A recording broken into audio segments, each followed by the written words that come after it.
All right, welcome back to part 2 of the show, and Oluchi Tobechuku, baby of the house, has taken over the position of Segu Jurojaye. She went to Kano and actually scrambled in the Allen Cup. Oluchi, welcome to Sportsville. Thank you so much, George. How was Kano? It's so good to be back.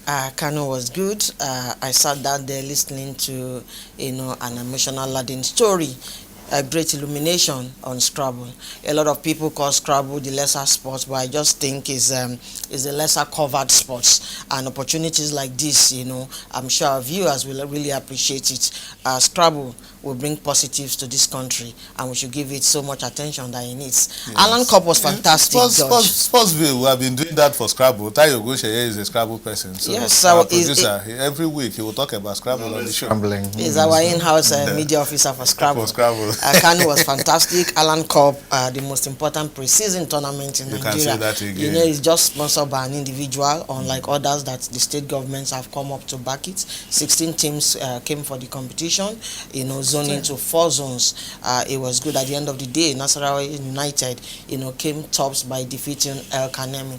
And for you to know that it's really a very important pre-season tournament, the governor of Nasarawa State hosted the team, and blessed the team with about 15 million naira and pledged a bus for them. So I can tell you that Kano was good. I'm happy to be back. I miss Tony, I miss you, and everybody in-house. Okay, I don't know how much she missed us actually, because she wanted to stay back in Kano. Somebody who is missing the persons here, she will not be telling you, oh, Kano is okay. I know that Kano is okay. Well, she's back.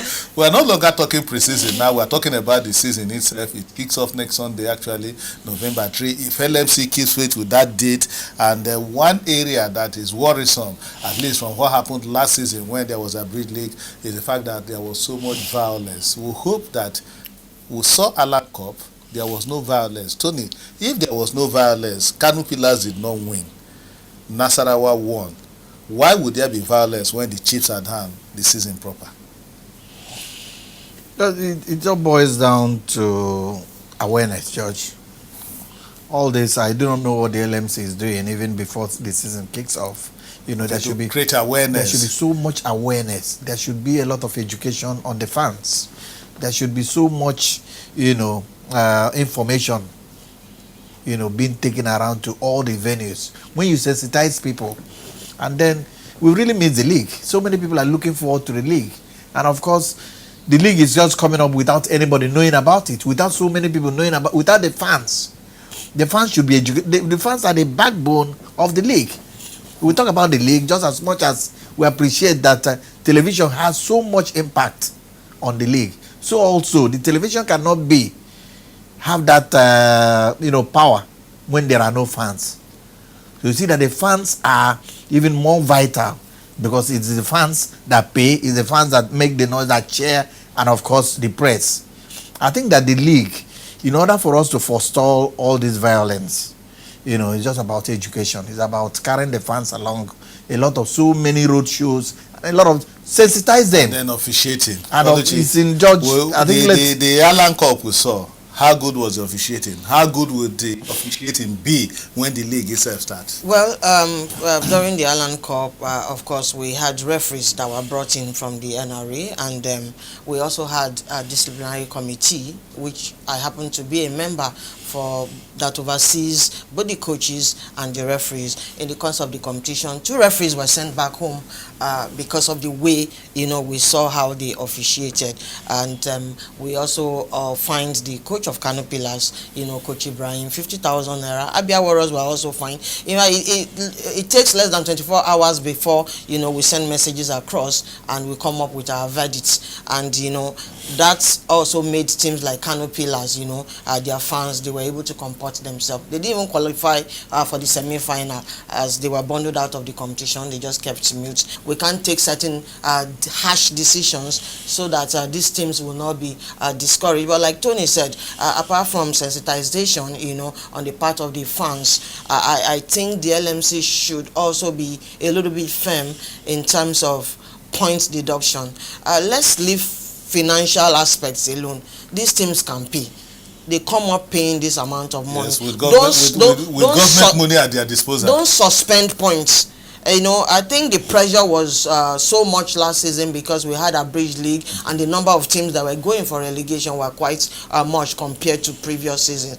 If we're going to play straight season, this matches all through, no a bridge league, I'm sure the pressure won't be as much as that of last season, and the LMC will be able to manage the situation.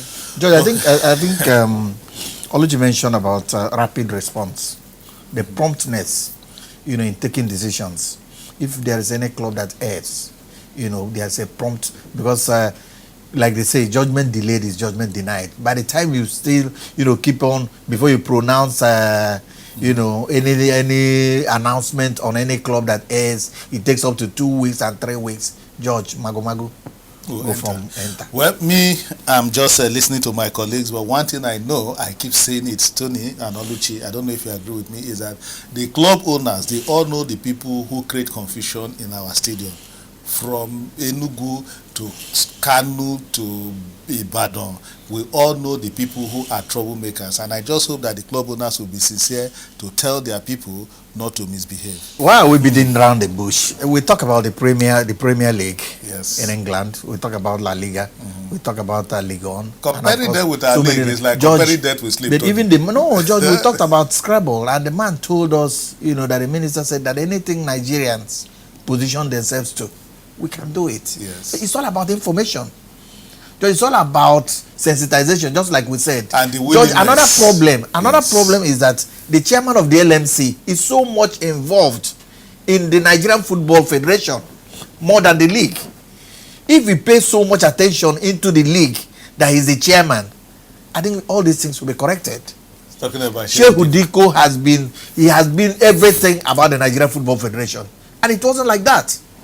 Even the late Obaseki, the former chairman of the league, they paid so much, as in being second, you know, third vice president of the Nigerian Football Federation does not call that you must be there all the time, that you must take all the decisions. The league alone is another powerful arm that will take all your time, 24 hours.